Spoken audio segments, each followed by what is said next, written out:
Yo, yo, yo, it's your co host, Dervin, with Synonyms of Sound. And this is your second co-host, Tony. And I'd like to introduce our guest, MichaelSt.Claire. How's it going, Mike? Going good. It's going good. It's a pleasure to kind of be on here and being able to chat with you guys. Awesome. Definitely a pleasure having you. Thanks for joining. I'm a big fan. Definitely need a signed jersey next time I see you. You know what I'm saying? Long overdue to catch a game. But how's everything been going? It's been going pretty good so far. I mean, like, for the most part, I recently just came back from a tournament with the Jamaica Sevens team. So shout out to the Crocs and the Yard boys. And like I think we had ended up qualifying for the like World Cup, like the Sevens World Cup, in that. Wow. So that was like a huge deal. I believe last time that they had qualified was like a couple of years ago, right? And I think with that, we also qualified for like the Commonwealth Games. So that'll be another like exciting tournament coming up. I think in like 90 days from now, right? So it's the turnover's pretty quick. And these are global, right? Like you guys are facing off against other countries and things of those sorts. Yeah, yeah, so there'll be, like teams like New Zealand, South Africa, like Canada there, obviously, as we had played against it before. USA, probably like Chile and Uruguay, for like some of those teams, like for some of the tournaments, like the World Cup one. The Commonwealth Games will have like everybody that's essentially in like everybody that's a part of the Commonwealth area, right? So like easiest way to put it is all the places that were colonized, right? So yeah. Makes sense. All right, cool. So when did you first learn about rugby? I feel personally I didn't know much about rugby until meeting you. So, when did you, and that's not true. I learned about rugby in college, but we had a club team, not an actual like D1 team. But when did you learn about rugby? It's a good question. So, I actually at first I knew nothing about it, right? And then back in like I was in community college when I got out of high school because I didn't know I had to apply like essentially like a year in advance to get to university. So I went to community college. I was actually dating this girl on the basketball team, and she also played rugby. And I went to like watch one of her games. And I watched her game, and she was killing it. I was like, "Yo," I was like, "I could do this. This is fine." And then I saw the guys play after, and I was like, "Oh no, no, no! I'm definitely not doing this," because they were like jumping at each other's knees and like all these Mhm. injuries. I was like, "These kids is crazy." So, but I got exposed to the sport then, right? And I read up on it, learned about it because it was something that she was interested in at the time. And then following that, it basically just went to the wayside as I continued on with basketball. And then at Stony Brook, that's when it essentially came back into the picture, where the coach, Daniel Russo, we called him Shags, he had long dreads at the time. He had actually approached me and was like, "Hey, I think you'd be great on the team and you should come and join us." And I was telling him, "Hey, after basketball, after like all eligibility and everything, I'll be happy to join and give it a shot. And I'll give you my word." And that's how I ended up joining and starting to play from then on. Gotcha. So you started playing in college after you were finished playing basketball, or is it during after college? Yeah, it was in college. After I finished up with like basketball because I had like no more eligibility. And I still wanted to play a sport, wanted to do something. And I figured, hey, like why not? Why not give it a shot? And turned out, to be a great opportunity to be honest. Awesome. What was the hardest thing like picking up a new like the hardest thing for you picking up a new sport like while in college?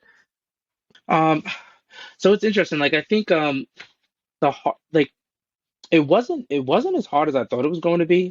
There was adjustments that I had to make because Yeah. so in the game of rugby, after there's a tackle, like the game's still going. So in football, you have a tackle, everyone gets up, they celebrate, they have like 2 minutes rest, and then they get back on the line and then they go again.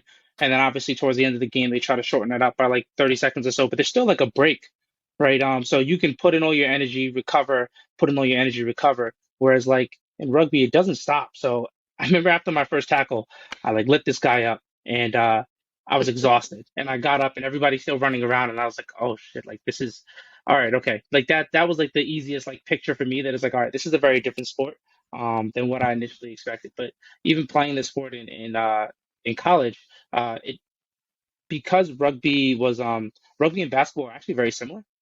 So like it actually made it a little easier just to like transition and start playing rugby and start doing well as well. What are the similarities? Because I don't see. I know there's this one section where you have to jump and catch the ball. Outside of that, what is the similarity that you would say that there is? So I would say the similarity is like closer to like spatial recognition and like even just in Mm, like the minute details of like having like soft hands to be able to catch a ball and offloads and things of that nature, right? So like essentially like that hand-eye coordination is extremely important. So the got it. reason why I say this because like even if you look back into history with basketball, like with Joe Naismith was a rugby player, right? And he like when he came up with the idea of basketball, another thing behind that was so it could be a sport that people can play indoors. Rugby players can play indoors when it's too cold out. Oh And like, shit! Did not know yeah, that. it's pretty dope. Did not know And that. yeah, so I think back then, obviously, there was no 3-point lines, right? So it was way more physical than it is now.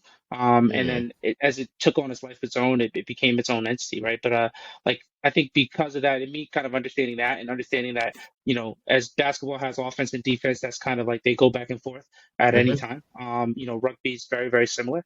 So just mm, understanding those things and that kind of spatial like defense and how that plays, that actually helped me out a lot to be able to like piece the two together. got it. And from hanging out with you and talking to other people and going to an event, I realized that a lot of people from different walks of life kind of play rugby. They're like NFL players, they're soccer players, and they all kind of come into this this new sport. And some excel, some don't excel. But I guess what would be a reason why like an NFL player joining a rugby team would not perform to like their best of their abilities or something like that? Like what makes the sport so technical and so nuanced? I think a big part of it is really just like adjusting to know that like the roles can constantly change for somebody, right?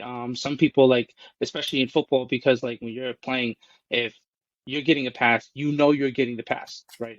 So you're prepared, everything. Like you may not get the pass, in rugby, but you may get the next pass, right? Or there may be a line break, and then you can go and support that, and you may get that offload, right? Like so, it's very different in that sense. So I think like just being able to adapt is a huge thing, and not a lot of people, adjust in that way who aren't successful, right? So I Got think it. like the people that are successful is really just knowing that you're going to adjust in some type of way, right?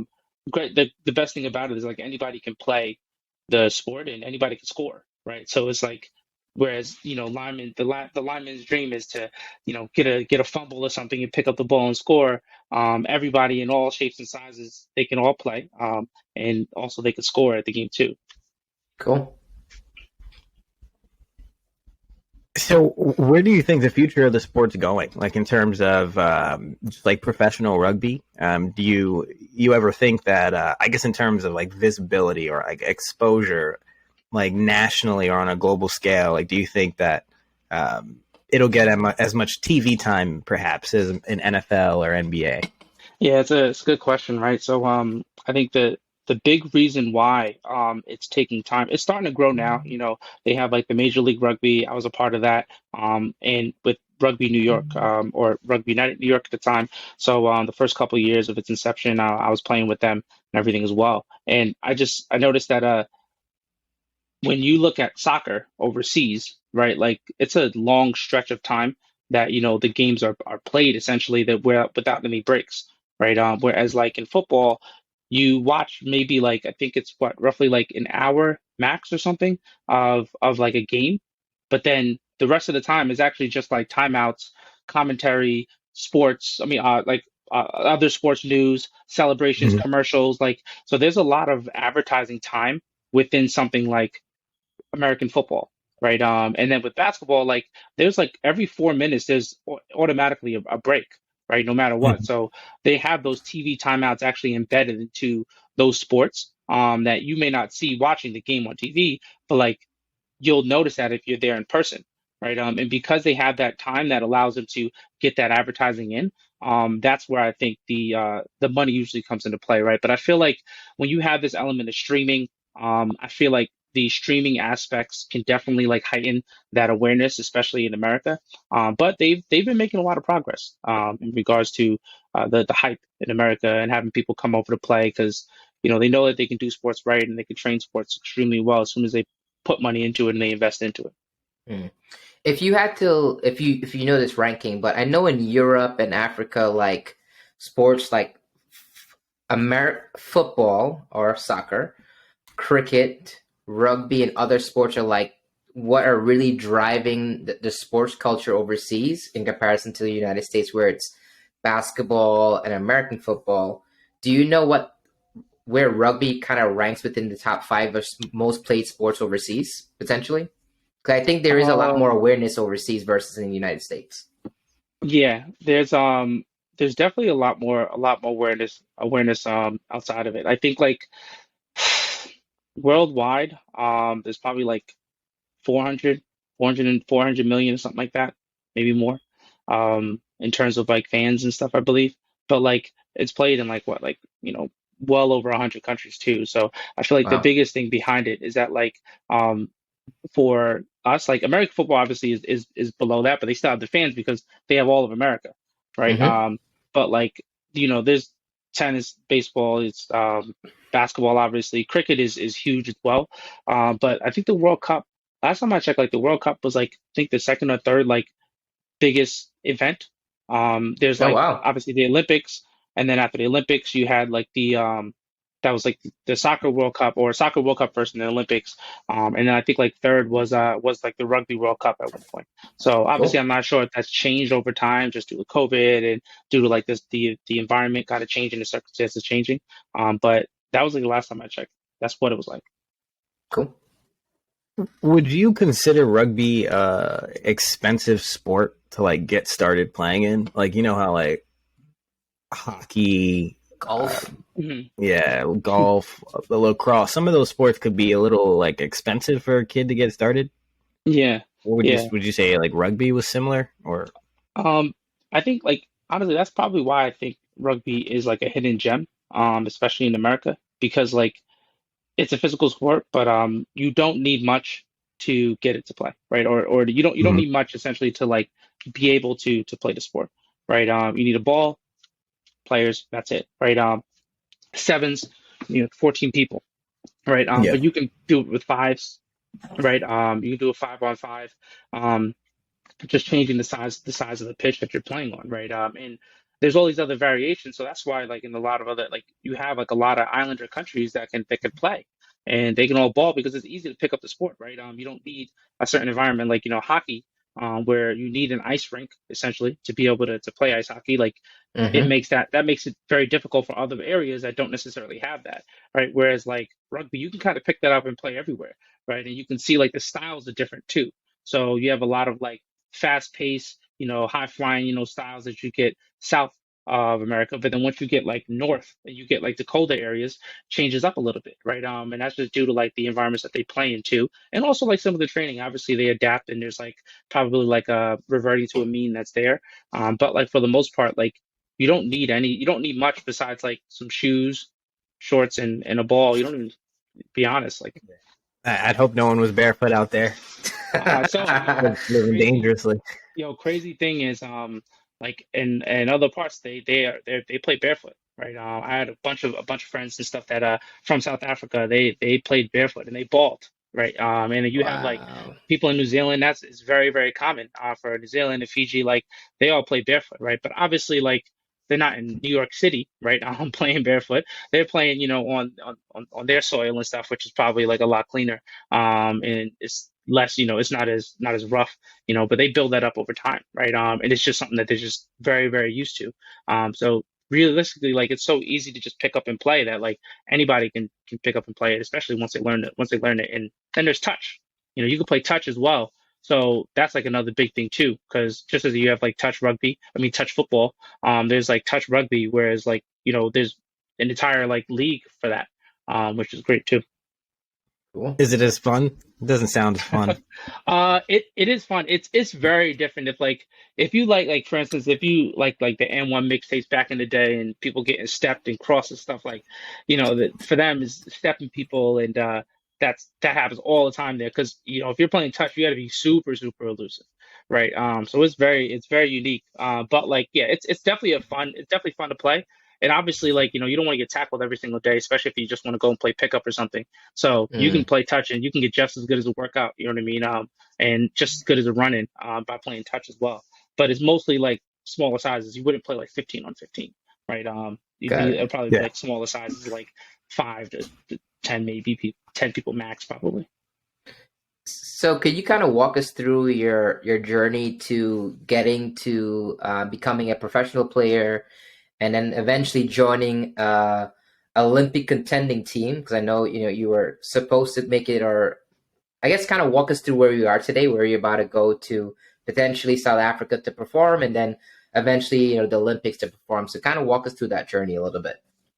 Yeah, no problem. So like let's see. So when I started playing in college.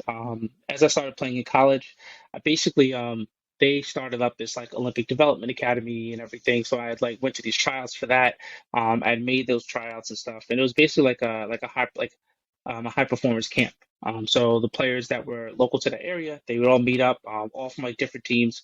They would train together, not in the sense of like team specific like training, but more like player specific training, Mm-hmm. right? To actually develop their individual skills, right? So just those 1 or 2 times and stuff that you would meet during the week drastically changed, the performance of all those athletes like down the road because they ended up being like the staples of each of those regions, right?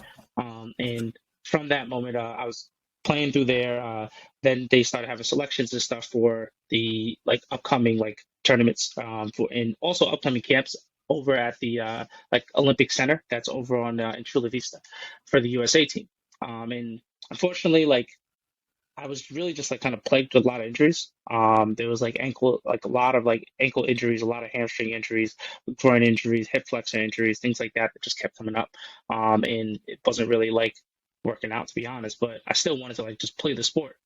So I kept playing, kept like learning, growing, winning, losing, obviously. I played for the club, started with like Long Island Rugby Club for sevens because they had a connection to Stony Brook University where I went to Mm-hmm. school. And then I actually made my way into the city, got a job in the city, and I started playing rugby with Old Blue, which is like Old Blue Rugby Club that I still play with now. And really So I get just a quick like, question. So the club games, are you being paid to play for this, or this is more like a hobby club activities? yeah, this is more of just like a hobby club activity realistically, right? Okay. They are like a lot more professional. You have different tiers. Some are not necessarily that professional. Others are like very, very professional because of like how they play as like a feeder system towards like the USA team and towards like the professional organizations, right? So So something um, like I know they changed it, but like the D League and the basketball kind of thing.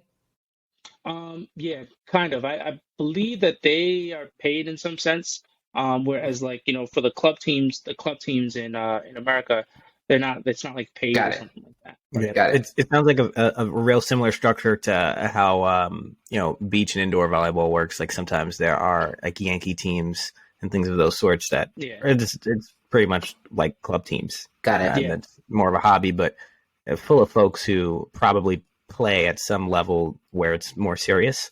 yeah. So it's competitive. Mm. Cool. Exactly, Cool. right. Because you'll have like you could be a part of that team, and then you're called up to the USA team, right? And like given like the USA team, at first they didn't like have a system where they have those players like year round, right? Mm-hmm. Just to play for just the USA team, right? So they would just call those players up from the clubs. So you still needed that high performance at the clubs. Okay. And kind of bring those people up. So essentially, it was like a path, to play nationally at Mm-hmm. that level. And then like Major League Rugby came about, where now they have like full on professional teams, and now all those players are pretty much full time, right? So now you have a system where those players get called up, and then some players through the clubs as well. But like you now have an even like deeper feeder system into those kind of like professional teams, as well as like that national USA team. So a quick follow-up question. So I remember when they launched like the professional or United Rugby affiliate, and I Mhm. think that was like literally maybe 2 or 3 years before the pandemic. Like, how did the pandemic like disrupt you guys trying to build a repertoire, build an audience base? Like, have you guys recovered yet, or are you guys still trying to recover, or is it not even a thing anymore? I think they definitely managed to recover, right? Like they tried to have like a lot of engagement over like just over social media and like digitally, and then from there, there was a lot of like very very like high flying names and stuff, that ended up coming over to come play for all these different teams. So you have like kind of like these matchup cards, and then even with that, like they made adjustments where now like the practices are different too. Because previously, I remember the practices would be like later, so everyone who's working they can still go and they can make the practices. But now it's actually shifted where it's like in the middle of the day, right? So essentially, all these people are just full time because they'll basically be able to join and they'll basically be able to practice and everything there too, right? Not including like the lifting sessions at the beginning and the film and lifting sessions at night. So it's just like, um, I think like they've definitely made a lot of waves in terms of like recovering and like kind of hitting that. Yeah, they hit that bump, but like they're Mm-hmm. back on track to continue growing. They were growing really fast before, right? It was like alarmingly fast in terms of how much progress that they were making previously, right? But like you have a lot of people with vested interest in the club, in Mm-hmm. not just the clubs, but all the different teams out here, and they're coming in buying full teams and just building teams from scratch, right? And really putting the pressure on all the other teams to improve their rosters to perform as well. That's cool. So I've got two questions, and they're kind of on, I guess, different side of, they're both relevant but random. So with all the teams international teams that you've went up against so far, like, is there one where it's like, I love playing these dudes, or like, can't wait to play these dudes, fuck these dudes, that kind of like competitive fuel? And the second question is, how has it been balancing your personal life with your professional career, in regards to sports? Okay, good questions. I think so. Hmm. For a team that I like look forward to like playing against, right? I think especially playing with Jamaica. There's some amazing guys, right? And I think even at the point that we're at right now in the organization, especially in like the sevens area, um, I was explaining to them before, out in out in Bahamas, like when we were talking about it, I was telling them, hey, like our blade is just getting sharper, right? And as our blade just continues to get sharper, and we're starting to show that now, eventually we'll start taking scalps, right? And that's all it's going to be about, right? So I think like even just taking some of the scalps of like a lot of these like full-time teams, right? Is essentially like a huge goal, just to show that hey, we are here, we have that talent, we have all those things. I think I definitely enjoyed playing against like Canada for the most part, especially recently because I felt like that's a very very close match, that's winnable, as we just continue to progress.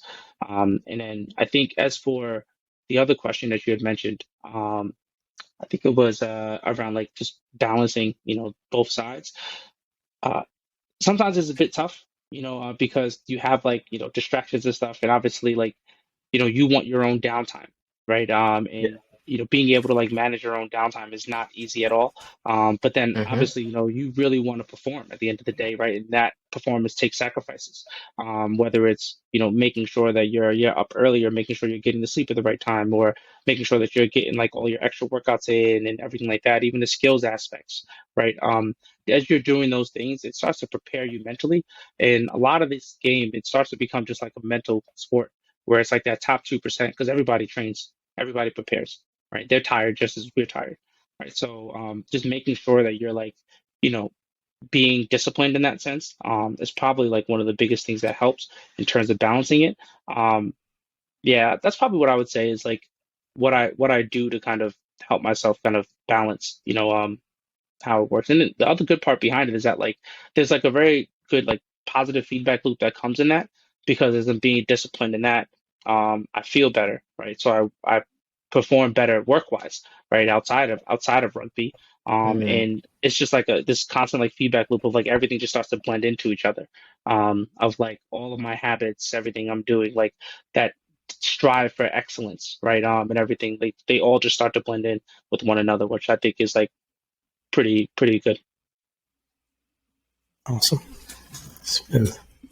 Nice. And is there? I'm sure you've gotten to travel to a ton of different places and stuff like that. Like as a result of like just your schedule and Mm, things of those sorts. One of the things that I miss about like just being an athlete in college is one traveling and like seeing new places as a result of games, but also just like the perks in terms of like medical staff and like mm. equipment and like stem cells or ice baths and all that. Man, I could use an ice bath right now. Uh, like oh my gosh, I think I missed that the most about my college facility. And thinking back, I definitely didn't use it enough. Do you guys have access, like your team? Do you guys have access to I'm sure professionally you guys have like medical staff, like in case someone gets hurt, but Mm. you guys have like a dope facility where like you can just keep your body right, you know? Because like in this sport, rugby, like excuse my language, but y'all fuck each other up. So, It does look like that for sure, for sure. I'd say so. I would say like especially on like on tournaments like when we're on site in the bubble or if we're on site like actually in those areas, everything's like set up, right? So you usually have mm, your ice baths there, you have your food, all those things are catered, so you obviously can pick what you eat and everything like that too. Um, we have some great trainers, and an amazing sports strength and conditioning coach as well. So there are like all those things that are there, especially like on tournaments. So like I enjoy going out to the tours because I end up coming back better than I did when I was there, right? Going into it, and that's even if I'm preparing and doing all these things. Just once you get in that habit, because obviously you take off from work, and then now you're in this rhythm where you're like up early, you're getting like your mobility sessions in, you're getting like your quick, early morning blowout. You'll have your breakfast. After you have your breakfast, you'll go out and then you'll go to practice. After you have your practice, you'll come back. You have your recovery sessions. Your stretching, mobility again. Maybe some like film and things like that. Just to like start, honing in that top 2%. And then you'll rinse, wash, and repeat, right? And like just that consistent effort of like getting up, throughout the day, getting some physical activity in consistently, not just like once and then you're sitting down the whole day or something. Like it just makes like a huge difference on the body. Right. So I definitely do enjoy that. And it's funny that you mentioned like the whole, like, even when you're going out traveling and stuff, like I remember when I was traveling, even with basketball, like I was like, yo, I love this. I was like, I would love to just continue doing this as a living, right? Like this is awesome. And now I actually get to do that a lot more. Right. But it just took a while to get there, obviously. And mhm. And now you you travel still globally get now. that way. Now you travel Yeah. globally. Before, if you were a Right. professional basketball player, you'd been stuck in America. Now you're going. I remember if you Now, remember Bahamas, Mexico. You were supposed to go to Japan. Yeah. Now South Africa. I mean, I would take that gig over the NBA any day. In regards to having that much exposure in regards to traveling. But give us some highlights of like some of your what you would consider some of your greatest accomplishments in rugby so far. I would definitely say, like, honestly, one of my greatest accomplishments was um would be, well, I guess not in like any like ranking order or anything. There is the like one playing for like in the MLR, right? Just kind of being a part of those like foundational aspects of professional rugby in America, right? They tried to kick it off at one time, but like pro rugby it didn't work out.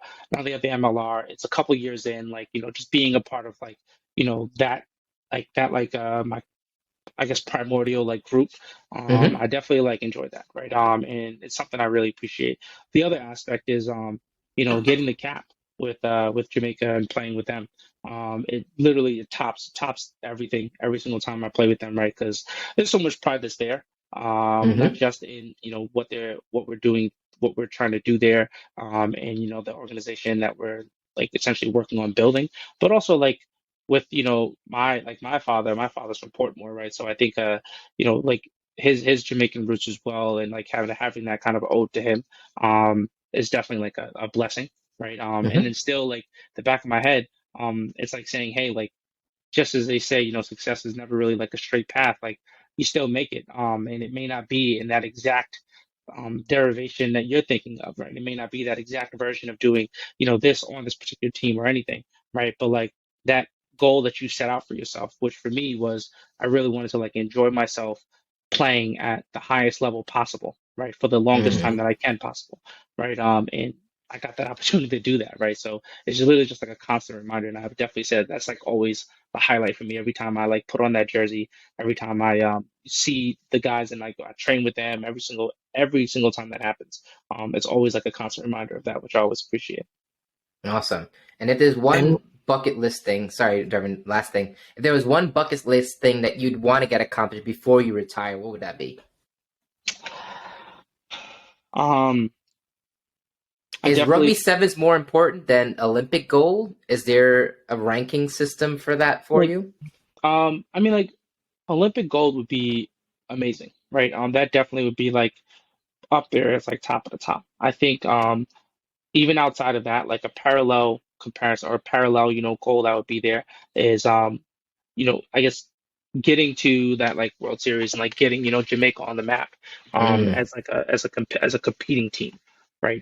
That's like the other thing that I would say is like huge for me, like especially if I'm gonna be walking away from rugby, like having done that, having to be a part of that and all those like critical games to be able to like help drive that team forward and get that team will get us, the victories needed in order to be able to get put on a map in the right way.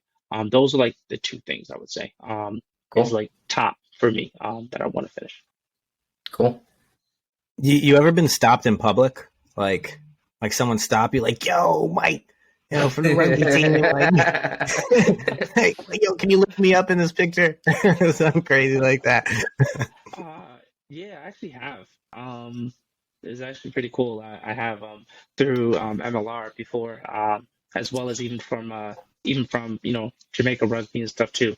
Obviously, everyone if they're Jamaican and they see the shirt, they see any of those things, it always rings bells and it attracts eyes and stuff. So I actually have. It's pretty funny. It's not like it's something that happens like all the time, but like it even having it happen is like, yo, that's crazy. I would have never thought that that would be the case. Bro, it means you made it. Like I was telling Dervin a little while back, I was at the gym and I know this person, but I never told him that I had a podcast. He was like, yo, I saw you on TikTok.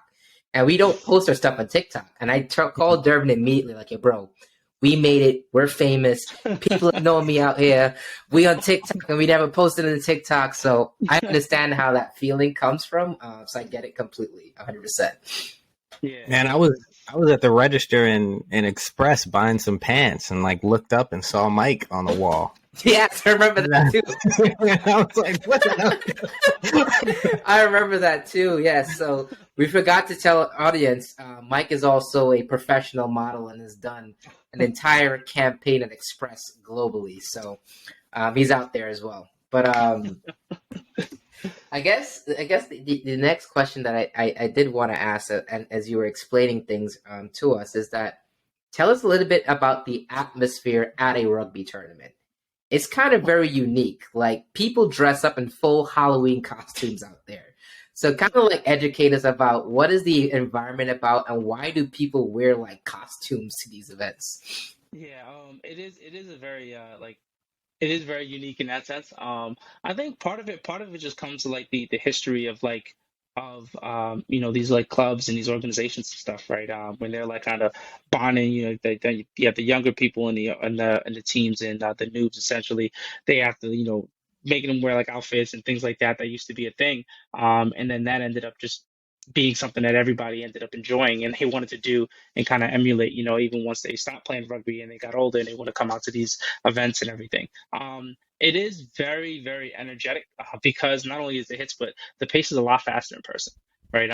I usually like to see. I made the comparison before of like of hockey. Like I remember I watched a hockey game Mm-hmm. on TV, and it was all right.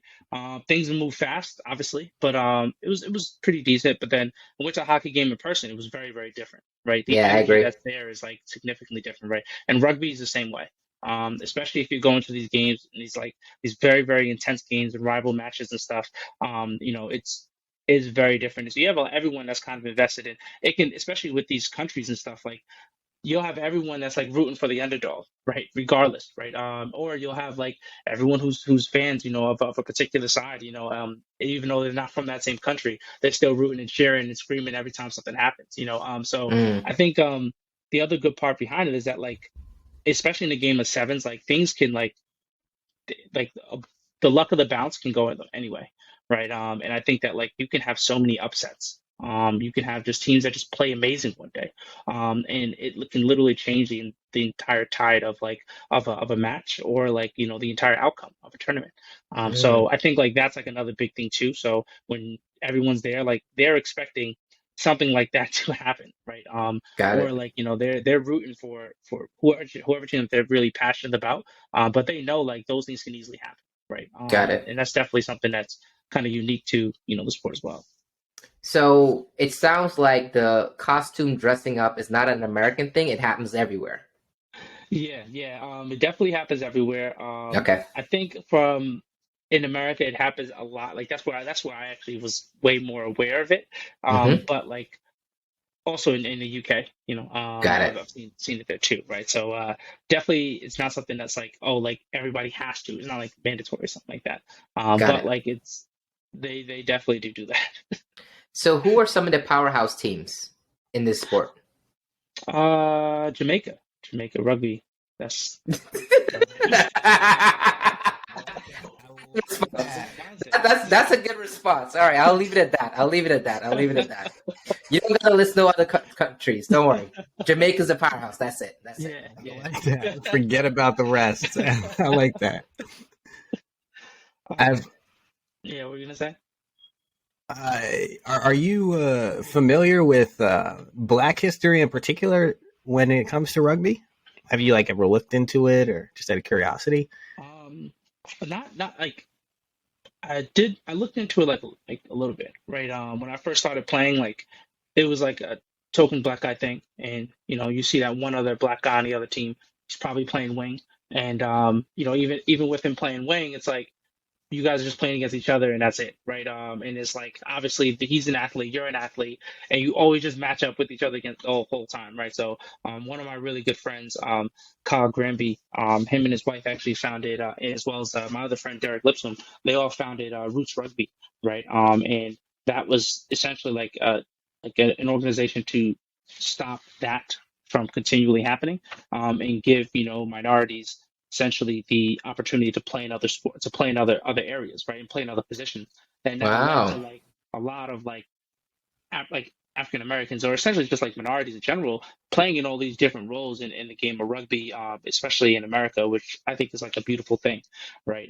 But like, yeah, I would say that like historically, there wasn't many, black people that were within rugby, and I think like even the ownness now, it's they take a lot more ownership of being black in rugby as well going forward, right? So definitely huge shout out to Roots Rugby because they've honestly done some like amazing things, and it's really given a lot of people like the chance to see people of color playing in other positions. Like when I talk to a lot of the younger kids now and they see us playing and they're like, wow, I didn't know that there was black people that are kicking the ball, that are like able to pass like this, that are able to step like this. They're not just fast and running on the sideline and trying to run hard or something like that. Like they're playing all these different areas, and they still got their shit together, right?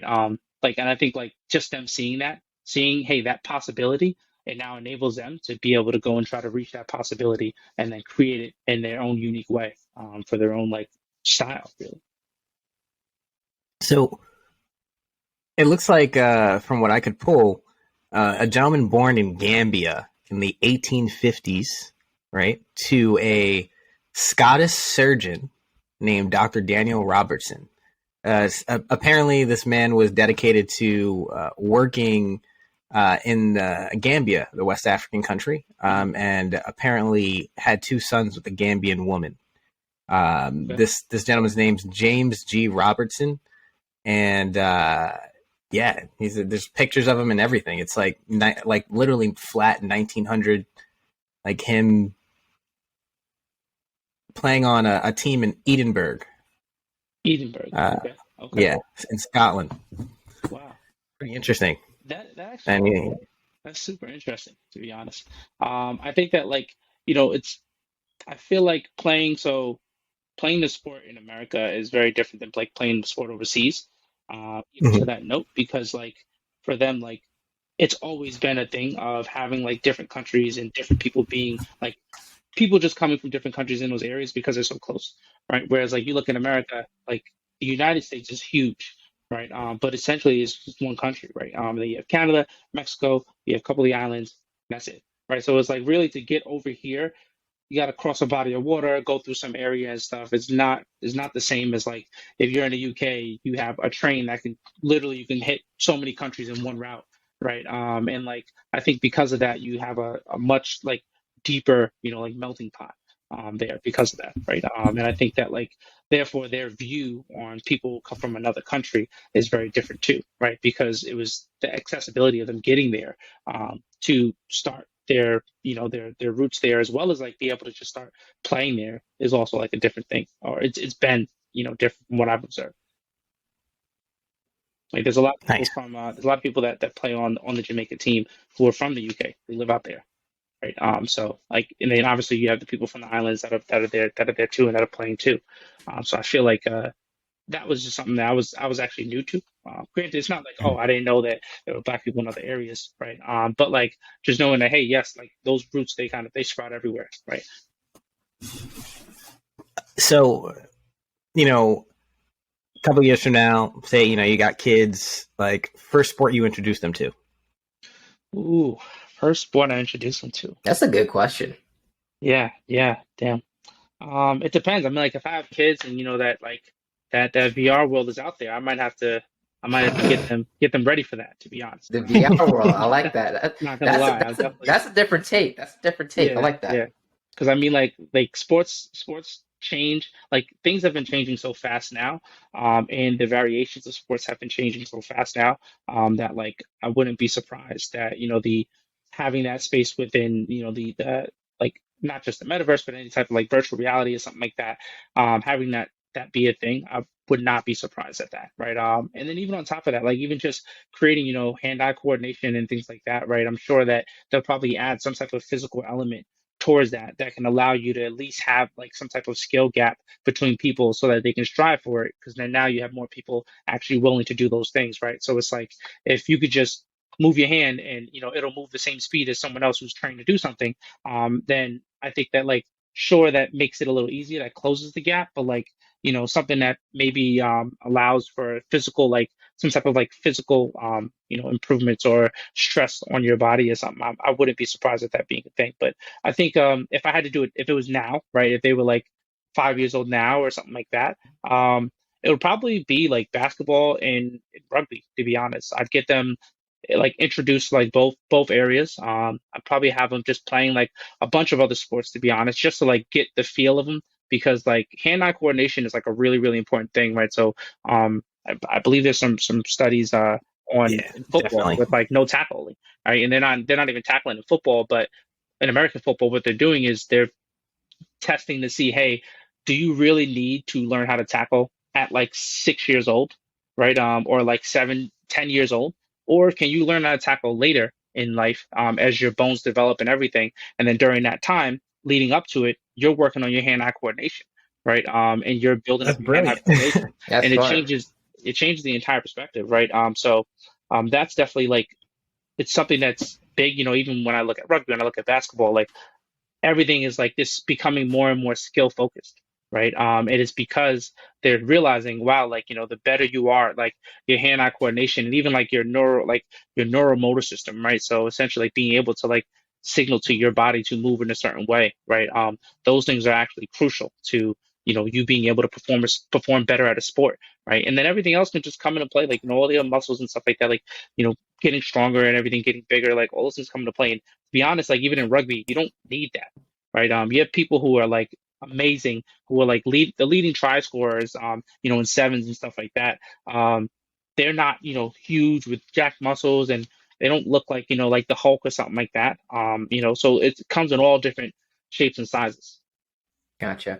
So, with that question, Dervin, I think I would choose golf and soccer, football or slash soccer. Those are probably the two that I'd want my kids to do.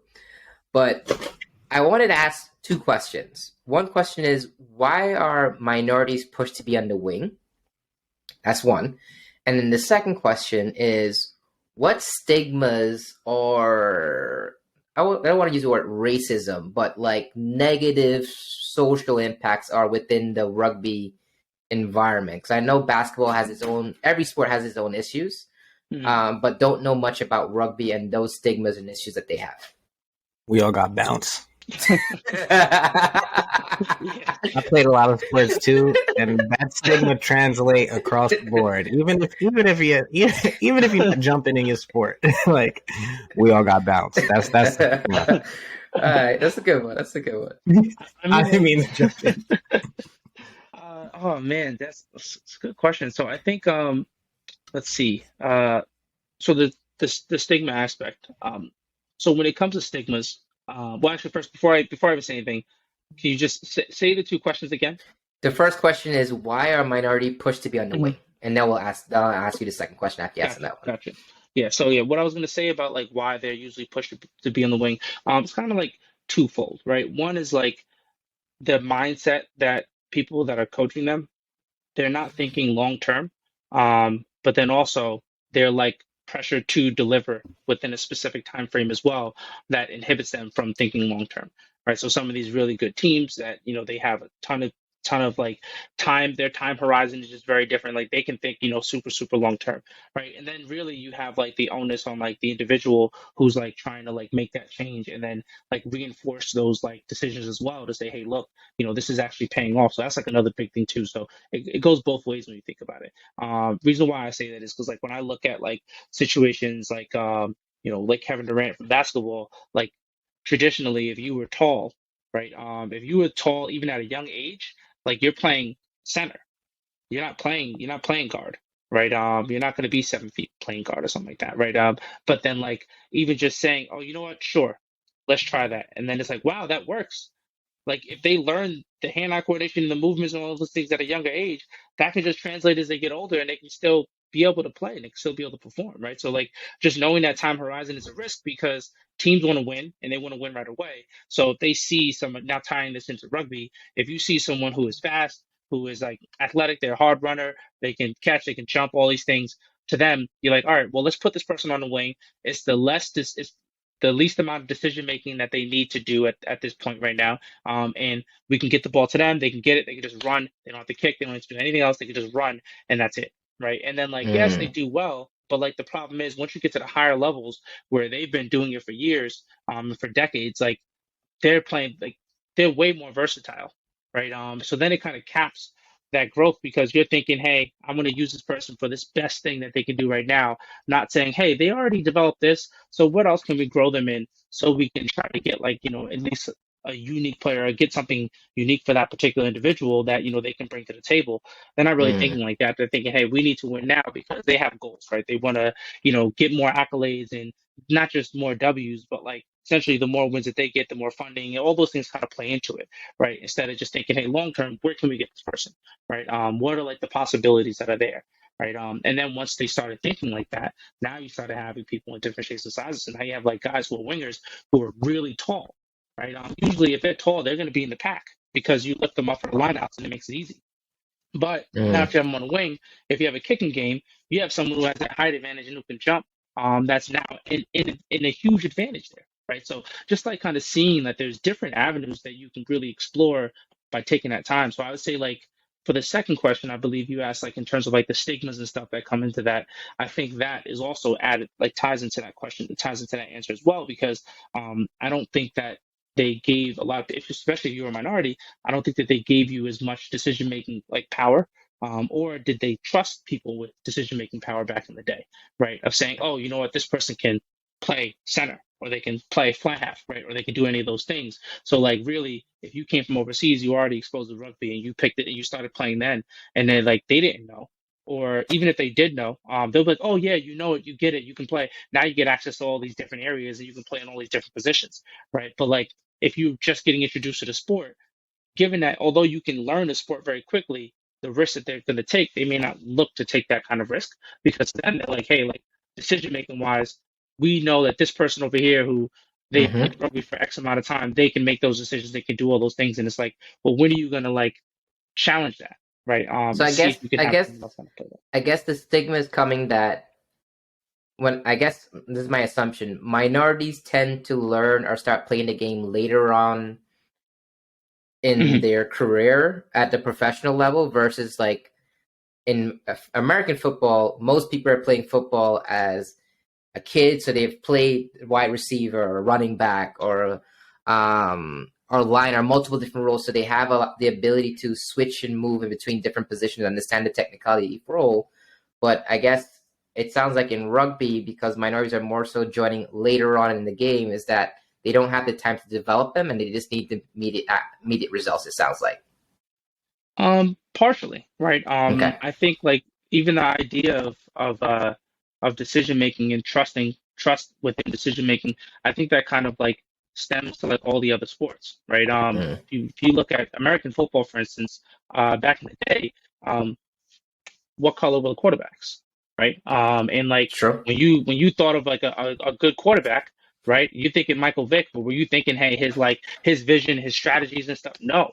You're like, yo, he's fast. He can do this. He can do this, right? All these other physical aspects, right? And then as they started giving the opportunity to other minorities to be able to play quarterback and play in these like decision making positions, and you started seeing that they started to excel. Right now, it's like, oh wait, we can have these people in these positions. This is great, and then everyone starts getting all these different positions and stuff like that too, right?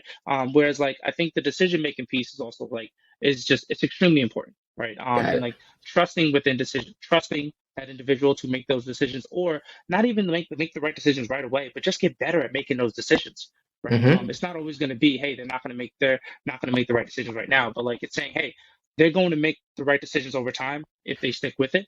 And I see that this person has a potential because they are growing and they are like actually actively trying to get better at that too, right? Makes sense. Makes sense. So I transitioned into a new sport when I was in college, right? I went into college, wanted to play basketball all 4 years. Ended up spending most of my time playing indoor volleyball, which I loved, right? I loved connecting with like folks from like different cultures and backgrounds. I loved learning a new sport and like pushing myself athletically. It was dope. I wouldn't change it for the world at all. I guess the one thing I would change though is an opportunity to play a different position, like you mentioned, right? Like I was essentially playing middle for the most part, right?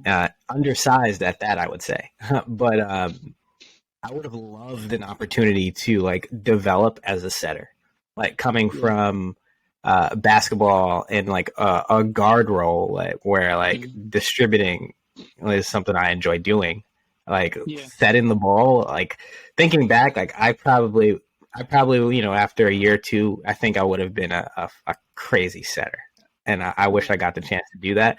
I don't think there's many positions. I don't know. I guess this in itself, this like racial bias coming from me being a person of color or a black person, so to speak. But I don't think there's anything we can't teach ourselves, to be honest. True. I agree. Yeah. Like I agree. sports, tech related, anything. Like we could do it. True. Probably Yeah. did it before at some point. True. Hey, I mean, like the history is written by the winners, unfortunately, right? Or whoever chose to document it and spread it around first. So I definitely think I it's a like good that. chance. You know what I mean? That It's a set of lies agreed upon. It's a quote from an asshole, but a good quote nonetheless. yeah, that's a really good quote actually. I think like to that point, right? Like I think so I used when I was playing wing, that was one thing, right? But then like once I wanted to play center, right? I wanted to learn center. I told my coach, I was like, listen, like really want to learn center, right? I know like you can't really afford to lose these games, X, Y, and Z, but like we have different divisions within our club. So I was like, let me play with one of these teams that's actually on like like let me play with the other division, and I'll play as a center. Let me get my practice and get my reps in there, so I can like make my decisions, make my mistakes, and everything. Because obviously, with the practice session, you only have what 2 hours, 2 hours twice a week before you have a game. So like I'll be able to like actually get some game time, some game experience during that time, and then he started putting me in that area playing center as like within the second team, and by all means like that drastically changed my perspective on the game. And that's just from playing wing, just from going wing from center. Drastically changed my perspective on the game from how I'm seeing it. Right now, I'm not only making tackles here, but I'm running around, the forwards, trying to get to both sides of the pitch. I'm now distributing. I'm now stepping up, with the forwards as well. Like doing all those things, it changed my perspective and it helped me grow in the game so much more. Because then I got the opportunity to play to play center, especially with the MLR, and then that also helped me playing wing, because now when I go back to wing, I see the game differently and I see all the other holes that are there, right? So just being able to play those different positions and stuff, even if it's just for fun or something, like doing that, one, you can see if hey, then maybe there's a hidden talent there, and two, like you can allow that person to change their perspective on the game, and also how they begin to play it too, because now they develop like empathy, right? It's like sports empathy essentially, because they've played another side, and they know exactly what that other team or what that other position is going through, because they've played that. That's a good point.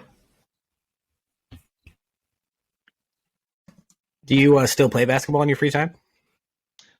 Sometimes I haven't played basketball in a minute, especially like once COVID came up, and the indoor gyms and stuff, like they kind of shut down. But I actually wanted to. I was about to go back, because honestly, that was probably like the best like fun fitness I would say is out there for me. Because like I don't like just going out and running. I'll throw in a podcast and stuff here and there, like or I'll throw in like an Audible or something, like some book or something, like audio book or something, and like that's it. But when I was playing basketball, like you're like stopping, going, sprinting, like that whole aspect, very The change similar of to the speeds. sevens.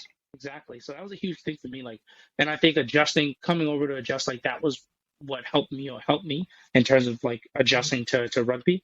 But like I'll definitely like start picking up basketball, which I'm planning on doing anyway, right? Just to kind of get that timing, because even when I was training with individuals within basketball, that like changed the game as well, right? Just by having that time doing that. Thanks. Cool. Nice. Well, I